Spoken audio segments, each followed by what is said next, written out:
Halo teman-teman, gimana kabarnya? Semoga kalian semua sehat selalu ya. Pada video kali ini, saya akan menceritakan sebuah alur film action yang mengisahkan tentang balas dendam seorang Jason Statham kepada anak orang kaya yang berlaga seperti jagoan. Bagaimanakah kisahnya? Mari kita masuk ke dalam alur film action.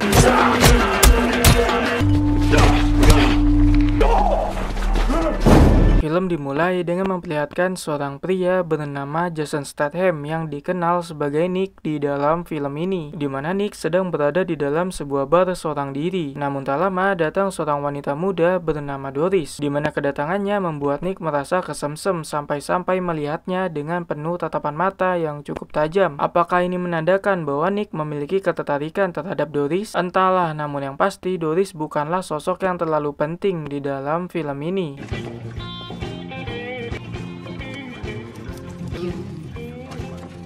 Beberapa menit kemudian datang seorang pria bernama Osgood yang ternyata adalah pacar dari Doris, di mana Osgood langsung meminta maaf karena datang terlambat sebab jalanan yang sangat macet. Lalu tak lama Osgood mengatakan suatu hal yang sangat romantis, bahwa dia ingin menikahi Doris untuk dijadikan pendamping seumur hidup. Namun sayangnya Doris masih belum yakin untuk menerima, yang membuat Osgood seketika itu pula menjadi sedikit kecewa. Sampai akhirnya mereka berdua terlibat sedikit perdebatan. Namun tak lama datang Nick dengan sangat jantan yang langsung mengajak Doris untuk berdansa. Melihat hal itu tentu Osgood tidak tinggal diam, di mana dia berusaha untuk mengusir Nick sampai-sampai terjadi sebuah cekcokan di antara mereka. Namun tentunya saja ada Doris yang langsung membawa Osgood pergi dari sana, karena jika tidak Nick akan menghabisinya dengan sangat mudah.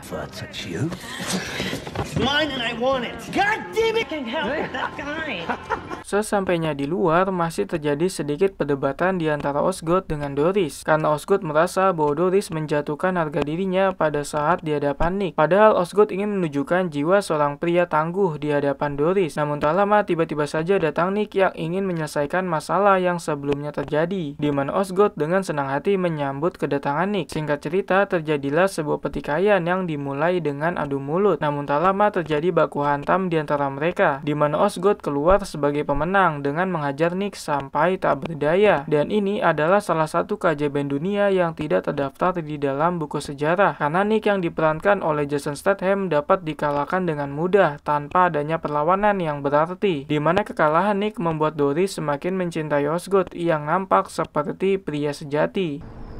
Move back to deal with the Pee Wee shrimp fag. And it isn't over till you say, help me up, okay? That stinks. You're my own little hero. Scene berpindah kepada seorang perawat di rumah sakit yang tengah membawa seorang pasien wanita yang tengah sekarat untuk mendapatkan pertolongan pertama, di mana sang perawat sempat-sempatnya bertanya perihal siapa pelaku yang melakukan hal tersebut. Kemudian sang korban mengatakan sebuah nama, yaitu Nick. What happened? Found her in the parking lot. Do you have any allergies?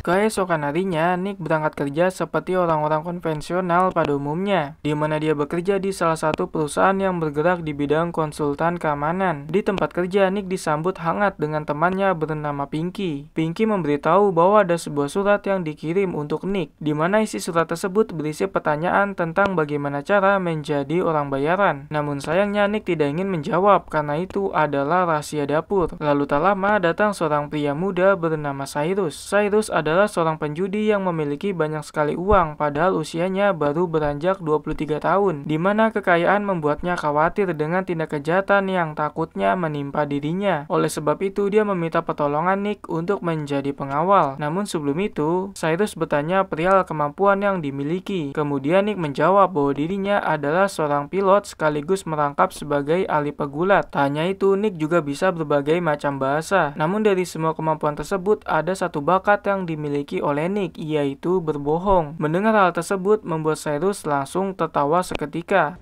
Looked you up on an online guide to Vegas, but that isn't being too boastful, and safety means I don't want to be too boastful either, Mr. Kinnick, but in 4 languages and can wrestle with a man.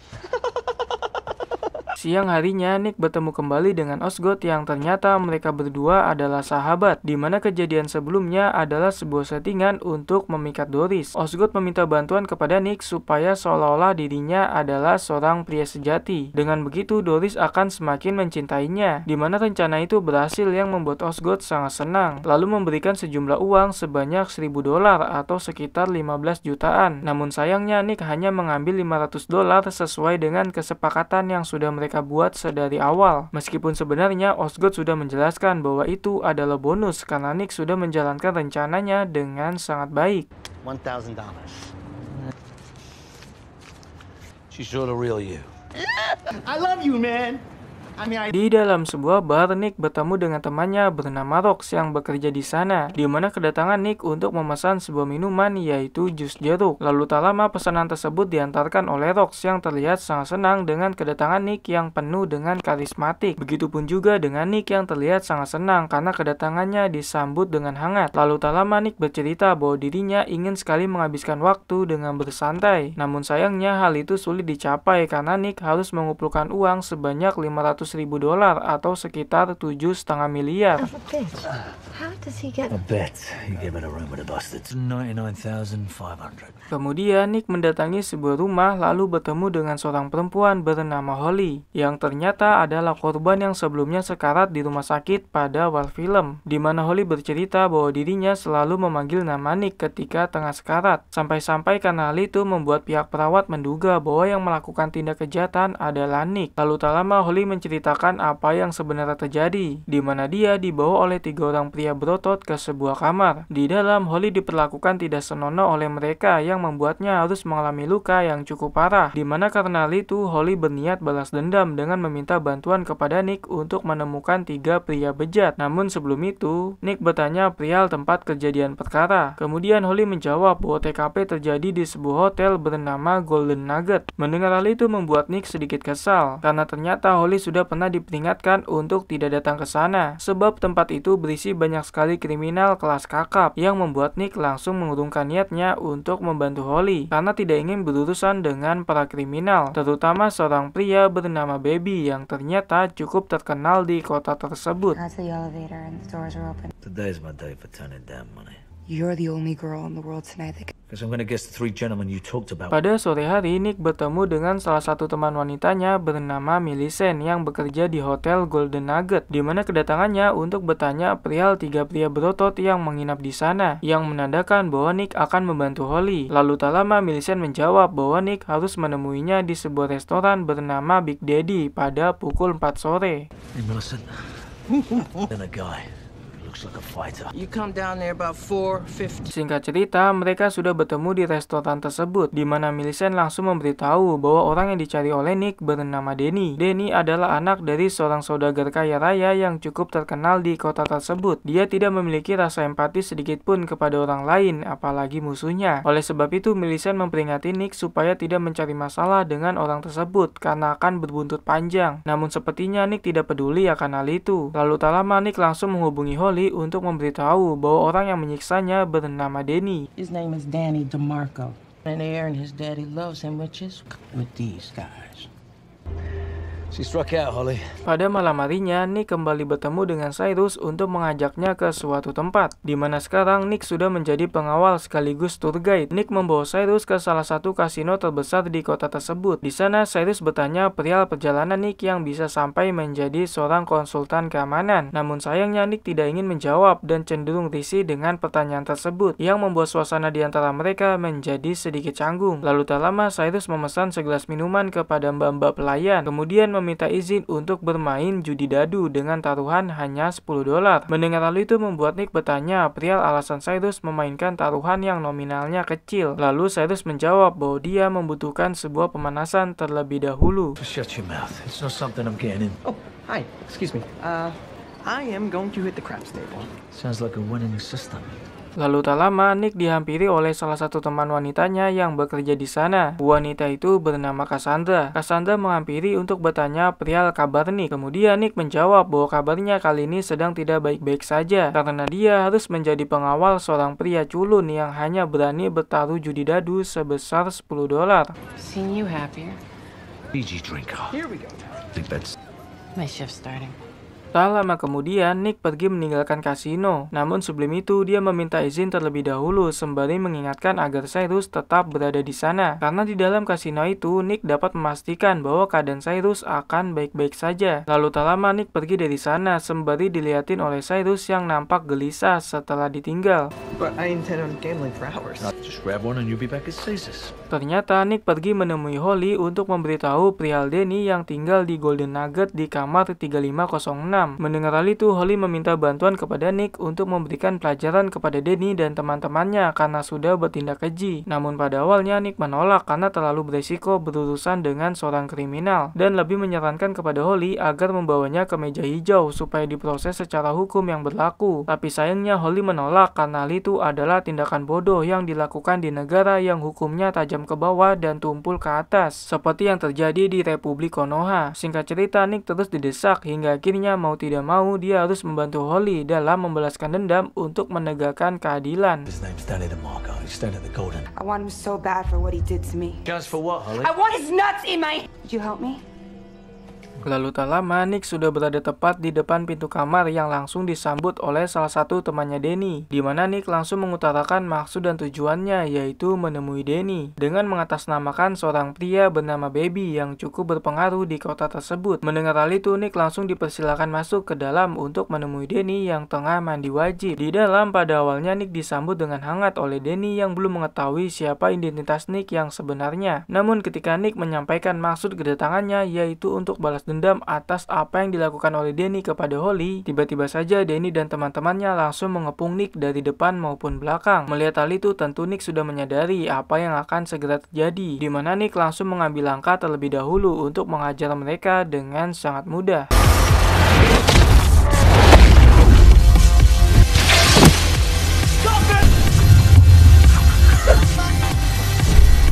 Setelah melumpuhkan mereka semua, Nick langsung mengikat Danny dan kawan-kawan di sebuah bangku. Lalu tak lama datang Holly yang penuh dengan rasa amarah balas dendam kepada Danny dan kawan-kawan atas apa yang sudah mereka lakukan. Namun bukannya takut, Danny malah cengengesan sembari meledek bahwa Holly adalah wanita penghibur. Mendengar hal tersebut membuat amarah Holly semakin memuncak, di mana dia langsung mengeluarkan sebuah gunting tajam yang membuat Danny seketika itu pula menjadi mendadak ketakutan. Lalu tak lama Holly menggunakan gunting tersebut untuk melukai sedikit bagian vital, dimana karena itu Danny langsung menjerit kesakitan karena Johnny-nya mengalami luka goresan.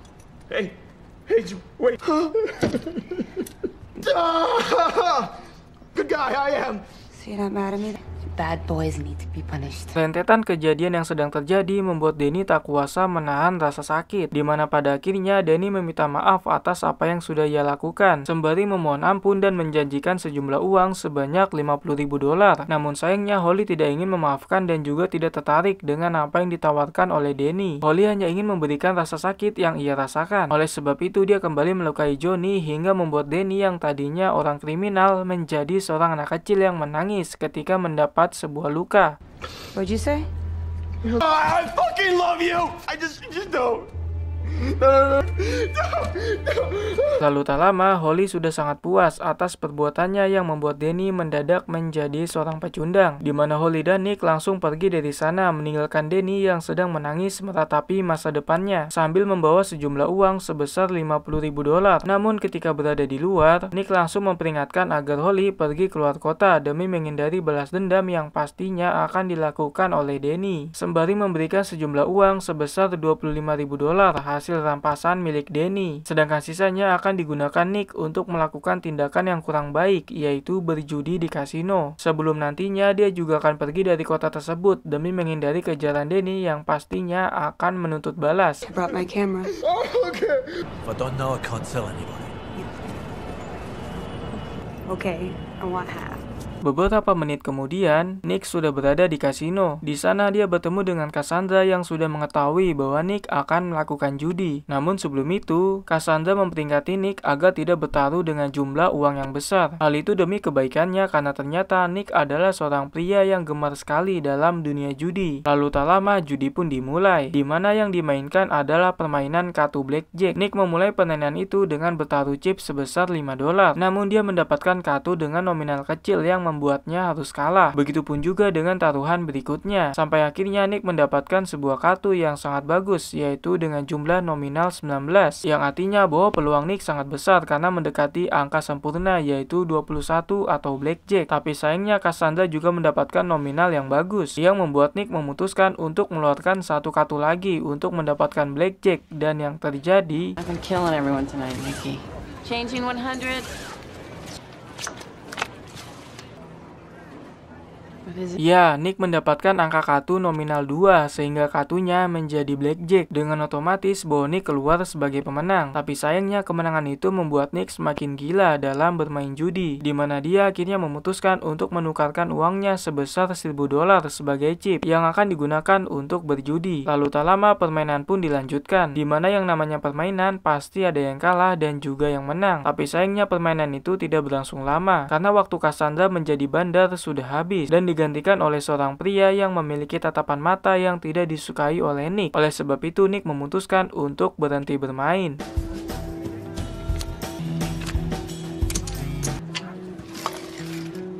You gonna be nice.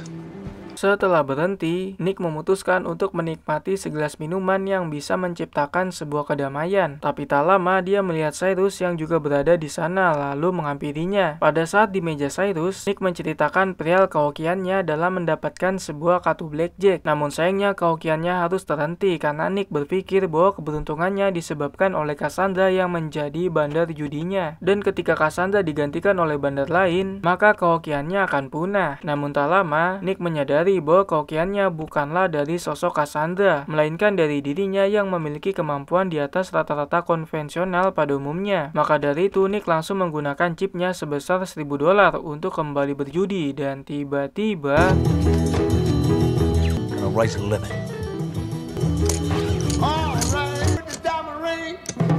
Nick mendapatkan kemenangan di setiap permainan yang membuatnya mendapatkan banyak sekali keuntungan. Namun di balik hal itu ada sang bandar yang sangat jengkel karena dibuat rugi oleh Nick, sampai-sampai membuat sang bandar bergumam yang tidak baik, dimana karena hal tersebut membuat Nick sangat kesal karena sang bandar bergumam di depan seorang wanita yang seharusnya tidak baik jika dilakukan. Usut punya usut bahwa Nick sangat menghormati seorang wanita, terutama sang ibu yang telah membesarkannya dengan penuh rasa kasih sayang. And what you mouth? Singkat cerita, Nick melanjutkan permainan judi, di mana dia terus mendapatkan kemenangan yang membuat bandar jebol, di mana karena hal itu membuat pemilik kasino sangat bingung tentang bagaimana caranya menombok kerugian yang disebabkan oleh Nick. Apakah dengan mengajukan pinjol bisa menutupinya? Entahlah, tapi yang pasti Nick semakin tak terkendali dalam memainkan judinya. Goddamn bitch. Kemenangan besar yang didapatkan oleh Nick membuat semua pengunjung di sana tertarik untuk melihat kehebatannya. Lalu tak lama sampailah pada game terakhir dengan suasana yang cukup menegangkan bagi Nick dan juga para penonton. Karena ternyata kartu yang didapatkan oleh Nick bisa dibilang biasa-biasa saja. Namun tentunya saja yang namanya kehokian masih mengikuti, di mana Nick dapat memenangkan game terakhir dengan sangat epic dan berhasil membawa sejumlah uang sebesar $500.000 lebih yang membuat suasana di sana menjadi sangat heboh. Good. I'm over 500. Setelah mendapatkan banyak uang, Nick langsung mentraktir sebuah minuman yang dapat mendatangkan kedamaian bagi para peminumnya, di mana Cyrus sangat berterima kasih atas traktiran tersebut. Lalu tak lama Cyrus bertanya perihal Nick yang nampak tidak terlalu bahagia setelah mendapatkan banyak uang. Kemudian Nick menjawab bahwa dirinya tidak pernah berpikiran akan mendapatkan banyak uang dari hasil berjudi. Bersamaan dengan hal itu, tiba-tiba saja datang mbak-mbak pelayan mengantarkan minuman yang sudah dipesan, di mana Nick langsung berterima kasih kepada pelayan tersebut sembari memberikan beberapa chip yang bisa ditukarkan dengan uang. Lalu mbak-mbak pelayan sangat berterima kasih kemudian pergi dari sana. So what do your friends call you? How are you not more excited? Because I never did think it would happen.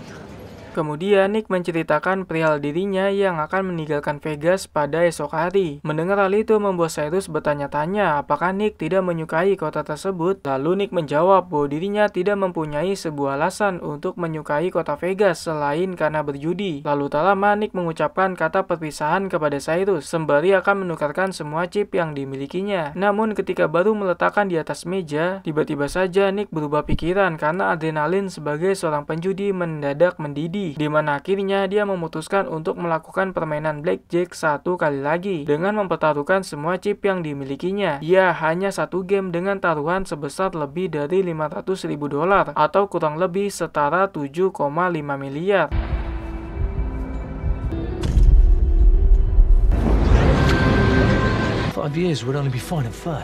Lalu tak lama permainan pun dimulai, di mana permainan itu adalah game terakhir yang akan dilakukan oleh Nick sepanjang hidup untuk memuaskan adrenalin. Namun sayangnya pada putaran kartu pertama, Nick mendapatkan jumlah nominal kartu yang menurut saya kurang terlalu bagus, yaitu sebesar 17. Jika Nick ingin mendapatkan kartu blackjack, dia harus mendapatkan nilai kartu dengan jumlah 4. Namun apakah Nick akan berhasil? Entahlah, tapi yang pasti Nick sedang sangat dak-dik-dukser karena uang 500.000 dolarnya akan terancam habis. Namun tiba-tiba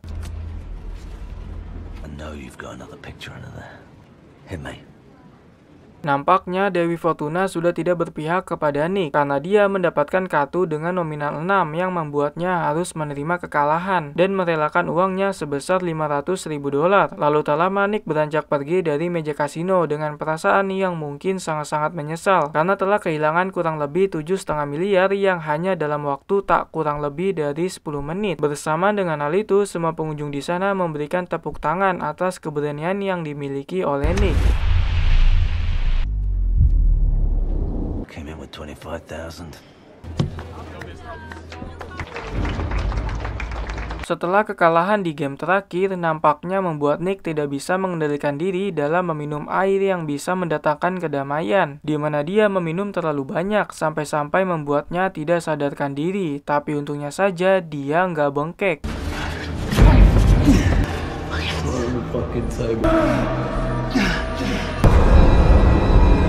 Keesokan harinya, Nick terbangun di sebuah kamar dalam keadaan yang masih sedikit sempoyongan. Di sana dia bertemu dengan Cyrus yang ternyata adalah orang yang menolongnya. Lalu tak lama Nick menyadari bahwa ada suatu hal yang ingin dikatakan oleh Cyrus. Dan benar sekali, Cyrus mengatakan sebuah hal yang membuat Nick sedikit kesal. Yang ternyata selama ini Cyrus telah berbohong. Sebenarnya selama ini dia sudah mengetahui tentang Nick, dari mulai minuman kesukaannya sampai kepada tujuan hidup. Karena ternyata Cyrus adalah seorang IT yang bisa menghasilkan uang 70 juta dolar di usia 19 tahun. Dan sekarang dia sudah tidak membutuhkan uang lagi dalam hidupnya. Yang dia butuhkan adalah sebuah keberanian dalam menjalani hidup, seperti apa yang telah dilakukan oleh Nick belakangan ini.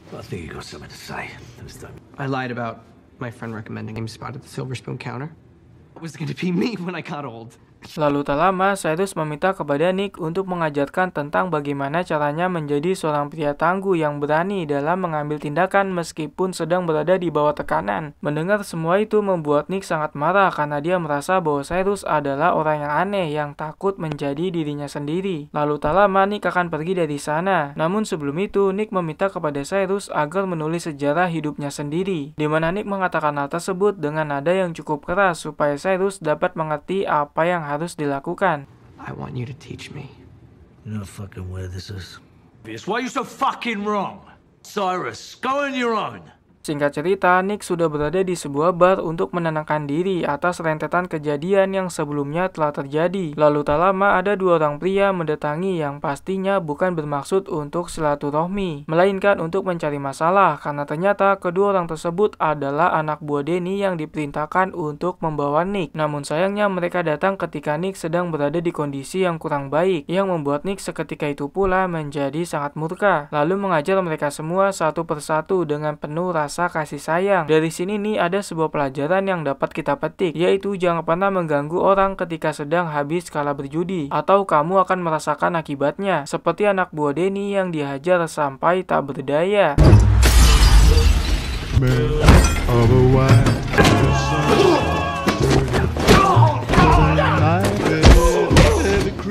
Lalu tak lama datang beberapa orang lagi, namun kali ini Nick tidak memberikan sebuah perlawanan karena ternyata yang mendatanginya adalah anak buah Baby, di mana Nick menaruh respect kepadanya. Setelah itu Nick dibawa oleh mereka ke tempat Baby. Di sana Nick disambut dengan hangat karena ternyata Baby juga sangat menghormatinya. Usut punya usut bahwa kasino milik Baby pernah hampir dibuat rugi oleh Nick, di mana hal tersebut sebenarnya membuat Baby sedikit kesal. Namun tak lama dia bertanya perihal kebenaran Nick yang membawa nama besarnya dalam menghajar Danny, Denny dan kedua anak buahnya. Karena ternyata akibat hal tersebut membuat Baby dalam masalah besar, sebab kedua temannya Denny ditemukan telah tewas dan yang menjadi tersangkanya adalah Nick, di mana tuduhan itu diberikan oleh Denny. Namun untungnya saja Baby tidak semudah itu percaya kepada orang, di mana dia memutuskan untuk mencari tahunya sendiri dengan mempertemukan Nick dengan Denny supaya Baby dapat mengetahui fakta yang sebenarnya terjadi. Do you remember when was it a couple months ago when you had That was before I had my Wheaties. shot and killed two gentlemen named Kinley?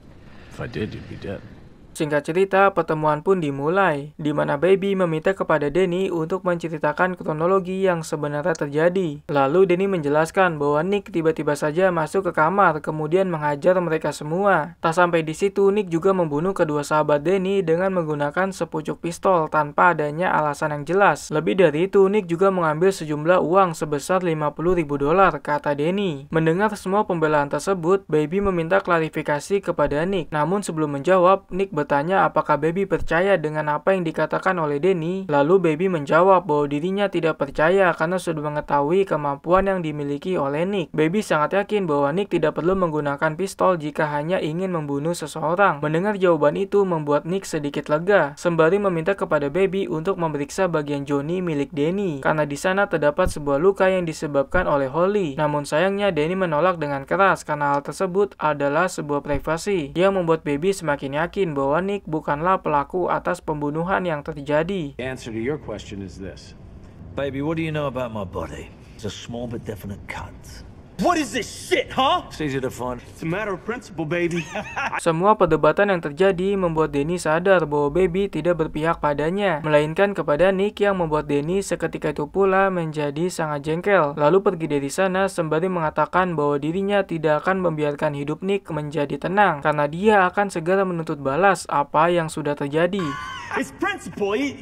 Baby, you believe him over. I'm gonna see you real soon. Setelah Denny pergi, Baby mengingatkan kepada Nick bahwa mulai dari sekarang dia harus berhati-hati karena Denny akan balas dendam, di mana Nick sangat berterima kasih karena sudah diingatkan. Namun sebelum mereka pergi, Nick mengucapkan kata perpisahan karena dirinya yang akan pergi meninggalkan kota tersebut, di mana Baby hanya bisa mendoakan supaya Nick panjang umur serta Why do you mulia. think he did it? You know he'll come for you. I didn't want to be remembered for doing what you... He will. Keesokan harinya, Nick berada di sebuah kafe, di mana di sana dia bertemu dengan Cyrus yang sudah mengerti apa yang dimaksud oleh Nick, bahwa setiap orang pasti memiliki rasa takut. Namun kita harus percaya kepada diri kita sendiri jika kita bisa melawan rasa takut tersebut. Oleh sebab itu, Cyrus memutuskan untuk pergi dari kota tersebut. Namun sebelum itu, dia memberikan sebuah hadiah kepada Nick, yaitu tiket pesawat dan selembar cek bernilai $500.000. Bersama dengan hal itu, tiba-tiba saja datang Denny bersama pasukannya yang akan segera membunuh Nick. Tapi untungnya saja ada Cyrus yang berhasil menarik perhatian mereka semua, sehingga Nick dapat pergi dari sana dengan melewati pintu belakang kafe.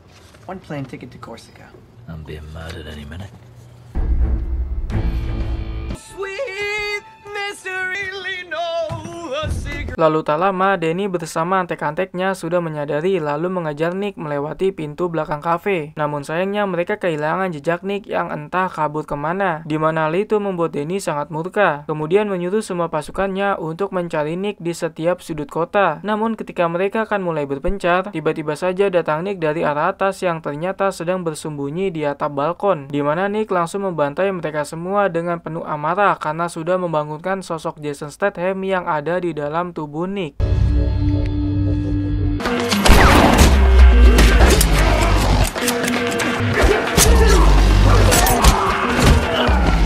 Singkat cerita, hanya tersisa Denny yang sedang one by one dengan Nick, di mana hal ini bukanlah suatu masalah yang besar bagi Nick karena Denny bukanlah lawan yang sebadan baginya. Dia hanyalah seorang kriminal yang tidak tahu bagaimana caranya bersikap seperti pria sejati. Lalu tak lama Nick menghabisi Denny dengan sangat mudah.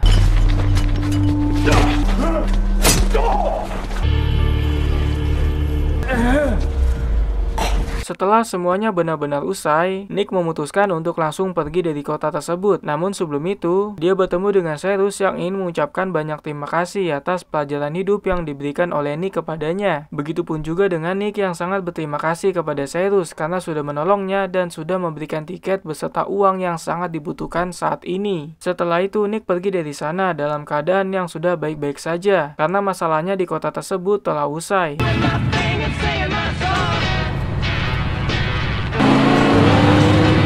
Dari film ini kita belajar bahwa berjudi bukanlah sebuah jalan untuk mendapatkan uang. Selagi kita mendapatkannya di sana, bisa dijamin bahwa uang tersebut akan habis dengan sangat mudah. Seperti Nick yang mendapatkan banyak uang, namun habis dalam satu game yang berjalan kurang dari 10 menit dan film pun berakhir.